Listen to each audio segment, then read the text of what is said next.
उसी को हमने इंग्लिश में क्या बोल दिया, बेल्चिंग।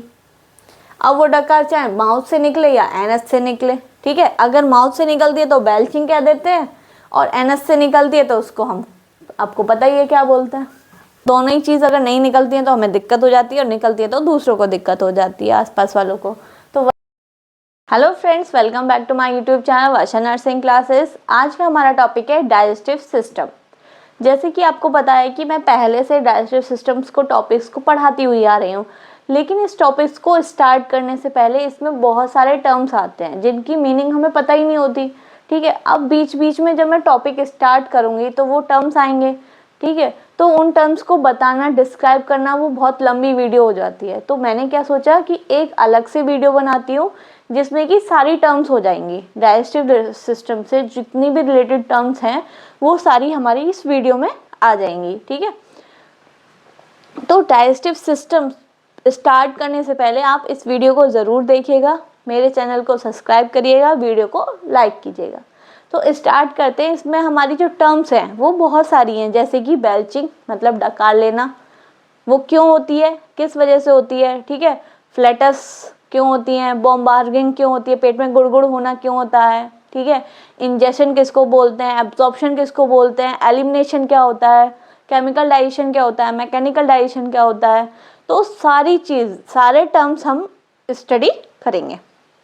तो सबसे पहले हमारा क्या है, इंजेक्शन। इंजेक्शन का क्या मतलब होता है, हम खाना है, हमारे सामने थाली रखी है, हमने टुकड़ा तोड़ा और हमने मुंह में डाला, तो इस प्रोसेस को हम क्या बोल रहे हैं, इंजेक्शन। वही सेम चीज लिखी है, put down the food into the mouth, अपने मुंह में खाना रखना, पुट डाउन करना, उसको हम क्या बोल रहे हैं, इंजेक्शन। ये हमारा पूरा डाइजेस्टिव सिस्टम का ही एक पार्ट है, ठीक।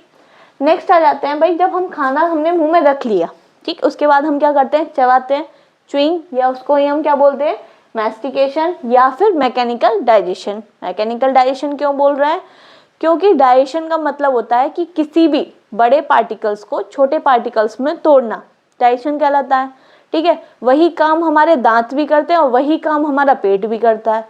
तो डाइजेशन तो दोनों जगह हो रहा है, लेकिन पेट में किससे हो रहा है, केमिकल्स के थ्रू, जूसेस के थ्रू, तो उसको हमने क्या बोल दिया, केमिकल डाइजेशन।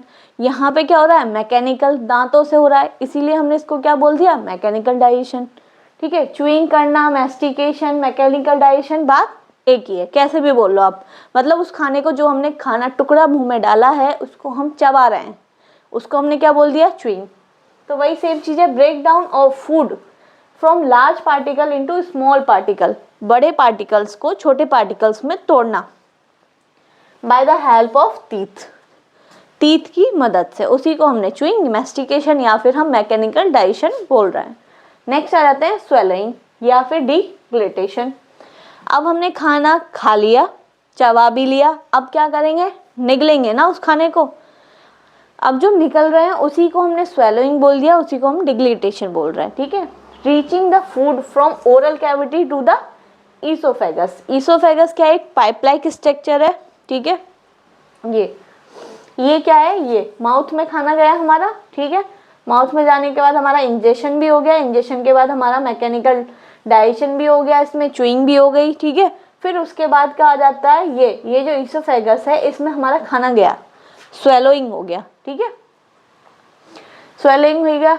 अब मेन बात ये पूछी जाती है, कभी कभी क्वेश्चन ये आ जाता है कि ये जो हम स्वेल कर रहे हैं, निगल रहे हैं, ये वॉलेंट्री है या इनवॉलेंट्री है, मतलब ये हम अपनी मर्जी से कर रहे हैं या फिर हमारी जो बिना मर्जी के कर रहे हैं, मतलब इनवॉलेंट्री।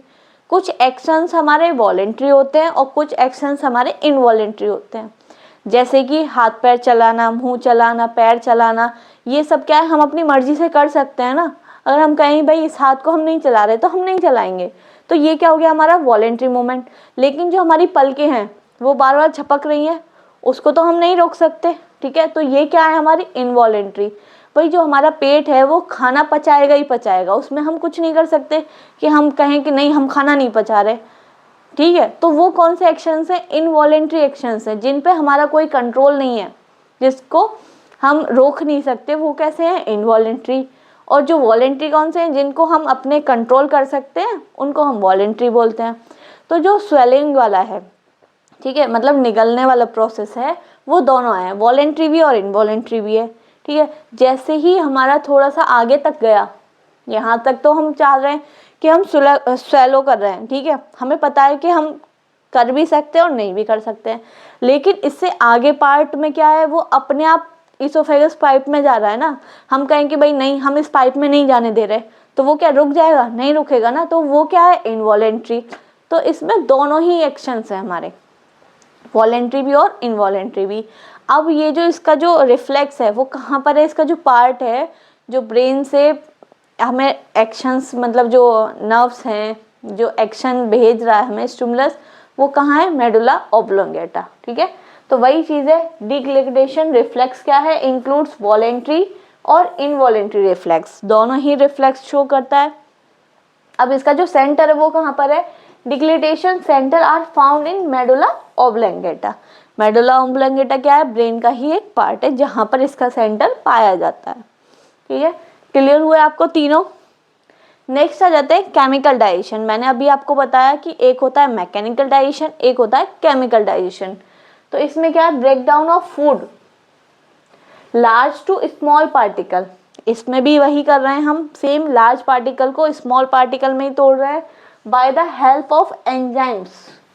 किसकी मदद से? एंजाइम्स की मदद से। तो हमने इसको क्या बोल दिया? Chemical digestion. अगर हम दांतों की मदद से कर रहे थे तो हमने उसको क्या बोल दिया था? Mechanical digestion. अब आ जाता है पेरिस्टाल्टिक मूवमेंट, ठीक है।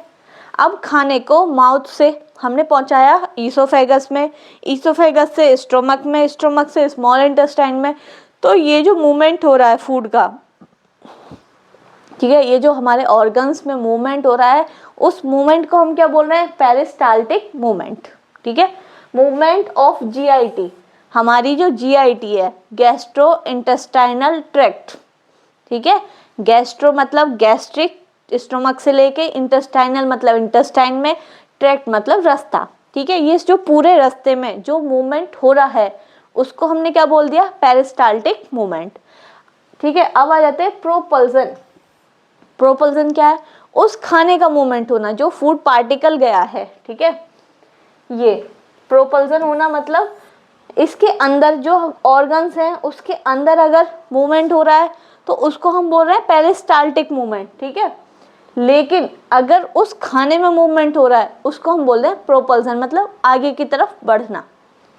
तो movement of food inside the GIT, food का मूवमेंट होना जीआईटी के अंदर प्रोपल्सन, और जीआईटी के अंदर मतलब जीआईटी में ही मूवमेंट होना, ऑर्गन्स में मूवमेंट होना, पेरिस्टाल्टिक मूवमेंट। क्लियर हुआ? ठीक है। अब आ जाते हैं एब्जॉर्प्शन। एब्जॉर्प्शन क्या होता है? जैसे ही हमने खाना खाया, ठीक है, हमारा स्टोमक में क्या हो गया? डाइजेशन हो गया। डाइजेशन के बाद स्मॉल इंटेस्टाइन में भी पहुंच गया। अब उसके बाद क्या हो जाता है? एब्जॉर्प्शन। ब्लड में भी जो चीज़ हमारी इंपॉर्टेंट्स है, ठीक है, उनको एब्जॉर्ब कर लेता है ब्लड में, तो वो क्या हो गया? हमारा एब्जॉर्प्शन। और जो भी वेस्ट मटेरियल बच जाता है वो हमारा लार्ज इंटेस्टाइन के थ्रू, एनएस के थ्रू बाहर आ जाता है। तो वही चीज़ है, transfer of food from the lumen of GIT to blood, ठीक है। जो हमारी जीआईटी का जो ल्यूमन है, मतलब जो पार्ट है, वहाँ से ब्लड में एब्जॉर्ब होना, डायरेक्टली ब्लड में चला जाना, क्या कहलाता है? एब्जॉर्प्शन कहलाता है। अब नेक्स्ट है एक्सक्रिएशन। क्या है? किसी भी वेस्ट मटेरियल को बाहर निकालना एक्सक्रिएशन है। Excrete the waste product by the anus, ठीक है, एनस के थ्रू कोई भी वेस्ट मटेरियल को बाहर निकालना क्या कहलाता है? एक्सक्रिएशन। क्लियर हुआ? भाई कोई भी चीज़ हम खा रहे हैं तो उसमें वेस्ट मटेरियल तो निकलता ही है, तो वही सेम चीज़ है, जो हमने खाना खाया उसमें जो भी न्यूट्रिशन थे वो सारे हमारे ब्लड में एब्जॉर्ब हो गए, और जो वेस्ट मटेरियल था वो एनस के थ्रू बाहर हो गया, ठीक। इस प्रोसेस को हम एक्सक्रिएशन बोलते हैं। नेक्स्ट आ जाते हैं बेल्चिंग। बेल्चिंग माने क्या होता है? डकार। एक्सक्रिएशन ऑफ एयर और गैसेस बाय माउथ। माउथ के थ्रू अगर जो गैस हमारे स्टमक में चली गई है, हमने मान लो खाना खाया, उसके साथ एयर भी गई है। एयर क्या है? तो जो एयर निकलती है, अब ये खाना तो हो गया, अब जो एयर निकलती है उसको हमने डकार बोल दिया, उसी को हमने इंग्लिश में क्या बोल दिया? बेल्चिंग। अब वो डकार चाहे माउथ से निकले या एनस से निकले, ठीक है। अगर माउथ से निकलती है तो बेल्चिंग कह देते हैं, और एनस से निकलती है तो उसको हम, आपको पता ही है क्या बोलते हैं। मैं बेल्चिंग माने डकार, अगर हमारे स्टोमक में एयर चली गई है और वो निकल रही है, उसको हम बेल्चिंग बोलते हैं। ऐसे ही इस तरीके से जो हमारी लार्ज इंटेस्टाइन है उसमें एयर चली गई है और वो जब निकलती है उसको हम फ्लेटस बोलते हैं, ठीक है। तो दोनों ही चीज़ अगर नहीं निकलती हैं तो हमें दिक्कत हो जाती है, और निकलती है तो दूसरों को दिक्कत हो जाती है, आसपास वालों को। तो वही सेम चीज़ है, एक्सक्रीशन ऑफ एयर या गैसेस बाय एनस, एनस के थ्रू बाहर निकलना गैसेस का। अब आ जाते हैं बॉम्बार की, क्या है, पेट में गुटर गुटर होना। क्या बोलते हैं कि भाई पेट में चूहे कूद रहे हैं, ठीक है। तो वही सेम चीज़ है, इसमें क्या है, रंबलिंग या गार्गलिंग साउंड, रंबलिंग या गार्गलिंग साउंड आना, गुड़ गुड़ गुड़ गुड़ की आवाज़ आना, ठीक है, due to movement of gases या फ्लूइड। हमारे जो मूवमेंट में, हमारे जो स्टोमक में, ठीक है, उसमें गैसेस या फ्लूइड का जो मूवमेंट होता है उसकी वजह से ये आवाज़ आती है, ठीक है। इसमें हमारे पेट में कोई चूहे नहीं कूदते हैं। अब नेक्स्ट है टेनिसमस। इसमें क्या है, पेनफुल डिफिकेशन। आप सबसे पहले समझिए डिफिकेशन क्या होता है, जो भी वेस्ट मटेरियल है उसको पास आउट करना, डेफिकेशन कहते हैं, ठीक है। अगर उसमें पेनफुल है, उसमें दर्द महसूस हो रहा है हमें, पेनफुल हो है, तो उसको हम क्या बोल देंगे, टेनिसमस। नेक्स्ट है हेमेटेमेसिस। हेमेटेमेसिस क्या है, ब्लड इन वोमिटिंग। अगर वोमिटिंग हो रही है हमें और उसमें ब्लड आ रहा है तो हम उसको टर्म को क्या बोलेंगे मेडिकल में, हेमेटेमेसिस। ये टर्म्स आपके शॉर्ट में आ जाते हैं, कोई भी पूछ लेता है जनरल से कि भाई वोमिटिंग में ब्लड आना क्या कहलाता है, हेमेटेमेसिस। अच्छा, मेलिना क्या है, अगर ब्लड आ रहा है हमारा, ठीक है, कहाँ से, स्मॉल इंटेस्टाइन से। सबसे पहली बात तो मेलिना हम बोलते हैं कि भाई स्टूल में ब्लड आना, ठीक है। अब वो चाहे वो स्मॉल इंटेस्टाइन से आ रहा हो चाहे ब्लड से, तो उसके लिए भी हमने अलग अलग टर्म्स बनाई हैं। मेलिना है, अगर मेलिना है, ठीक है, तो ब्लड इन स्टूल, मतलब जो स्टूल है, जो हम डेफिकेट कर रहे हैं, जो हमारा वेस्ट मटेरियल है एनस के थ्रू निकलता है, ठीक है, जिसको हम पॉटी बोलते हैं, उसको स्टूल बोल रहे हैं। अगर उसमें ब्लड है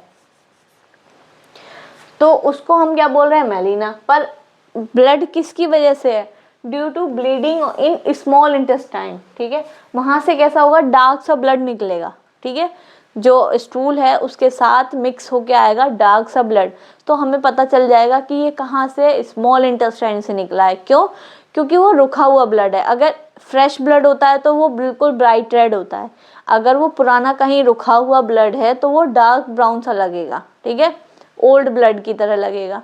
तो वो हमारा कहाँ से आया, स्मॉल इंटेस्टाइन से। नेक्स्ट है हेमेटोचीजिया। हेमेटोचीजिया भी क्या है, ब्लड इन स्टूल, स्टूल में ब्लड आना, हेमेटोचीजिया बोलते हैं इसको भी। पर ये किस लिए आ रहा है, due to bleeding in large intestine, जो लार्ज इंटेस्टाइन है वहां से ब्लीड होना, ठीक है। देखिए ये, ठीक है, ये हमारी स्मॉल इंटेस्टाइन। अगर यहाँ से ब्लड आ रहा है तो ये रुक के आएगा, यहाँ से ब्लड किस में जाएगा, पहले स्टूल, लार्ज इंटेस्टाइन में। तो यहाँ क्या है, रुका हुआ है, तो यहाँ पे क्या आएगा, डार्क रेड कलर का आएगा, ओल्ड ब्लड आएगा, तो उसको हमने मेलिना बोल दिया। अगर हमारा लार्ज इंटेस्टाइन से ही कहीं से ब्लीडिंग हो रही है तो वो कैसा आएगा, फ्रेश ब्लड आएगा, उसको हमने क्या बोल दिया, हेमेटोचीजिया। क्लियर हुआ। इस वीडियो में हमने जितनी भी डाइजेस्टिव सिस्टम से जितनी भी रिलेटेड हमारी टर्म्स थी, टर्मिनोलॉजी थी, उसके बारे में हमने अच्छे से पढ़ा है। अगर कोई और भी टर्म आपको याद आ रही हो तो आप मुझे कमेंट में बता सकते हैं। अगर आपको मेरी वीडियो अच्छी लगी हो तो लाइक करें, चैनल को सब्सक्राइब करें और अपने फ्रेंड्स के साथ शेयर करें। ऐसी ही इंफॉर्मेटिव वीडियोज़ के लिए मेरे चैनल के बेल आइकन को हिट करें, जिससे कि आपको नेक्स्ट वीडियो का नोटिफिकेशन मिलता रहे। और जो मेरे हैंडल्स हैं, जैसे कि आप और जगह से भी मुझे फॉलो कर सकते हैं, ठीक है, इंस्टाग्राम से, फेसबुक पेज से, यूट्यूब शॉर्ट से मुझे फॉलो करें। और अगर इस वीडियो से रिलेटेड कोई भी आपको डाउट हो तो कमेंट में ज़रूर बताएं। Thank you.